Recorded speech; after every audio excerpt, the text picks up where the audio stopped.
শোনো, তাড়াতাড়ি যেতে হবে, বুঝতে পারছো? তুমি দেরি করো না।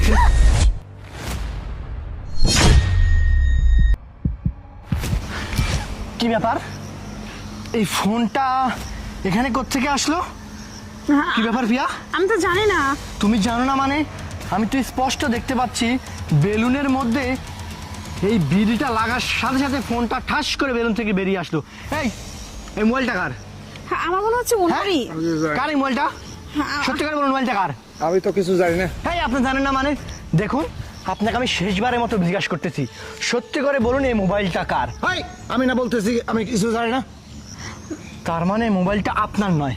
প্রিয়া, মোবাইলটা তোমার। না আমার। তোমার কাছে এই ফোনটা কোত্থেকে আসছে? আরে আমি তো জানি না, আমার নাম। তোমার নাগর নিশ্চয় তোমাকে মোবাইলটা দিয়েছে। কি বলছো তুমি? আমি তোমাকে এতবার করে নিষেধ করছি যে আমিরুলের সাথে কোনো যোগাযোগ রাখবে না, কোনো যোগাযোগ রাখবে না, কিন্তু তুমি আমার কোনো কথাই শোনোনি।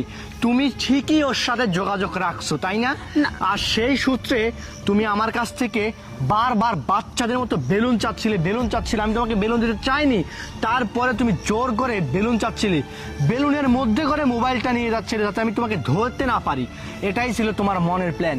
এই লোকটা বিড়ি খাচ্ছিল, আর সেই বিড়ির ধোয়া লেগে বেলুনটা ফেটে যায় আর মোবাইলটা ঠাস করে এখানে পড়ে যায়। তার মানে তুমি এখনো পর্যন্ত আমিরুলের সাথে যোগাযোগ চুপ।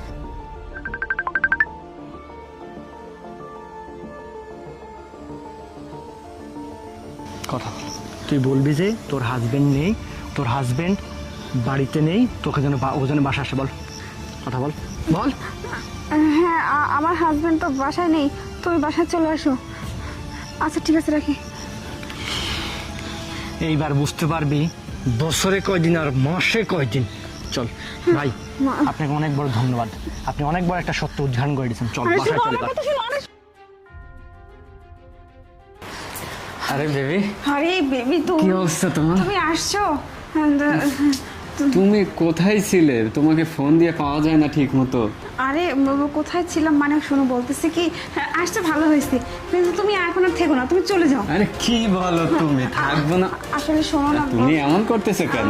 বলতেছি কি আজকে থাক, আমি তো আসতে বলছিলাম, আমার হাজবেন্ড নাই। এটা কোনো কথা হইলো বলো? কথা বলার জন্য। আচ্ছা ঠিক আছে, আমি ফোন দিয়েছিলাম তোমাকে, তুমি তো বললে যে বাসায় আসতে, এখন আসলাম, এখন তুমি আরে হ্যাঁ এমন করতেছো। বলছিলাম ঠিকই, কিন্তু এখন না আমার মনে হচ্ছে আমি আনইজি ফিল করতেছি। আরে তুমি চলে যাও। শুনো বলতেছি কি তুমি পাগল হয়ে গেছো, বুঝতে পারছো? তুমি আমাকে ডেকে তুমি এখন আমাকে যাইতে বলতেছো, বুঝলাম না বিষয়টা। মানে বলছি কি যে তুমি চলে যাও, আমার দেখো ভালো প্রিয়া, লাগছে না। তোমার মাথা মনে হচ্ছে খারাপ হয়ে গেছে, বুঝতে পারছো? বাহ প্রিয়া বাহ, তার মানে এতক্ষণ ধরে তুমি এই নাটকটাই চালিয়ে যাচ্ছিলে, তাই না? এই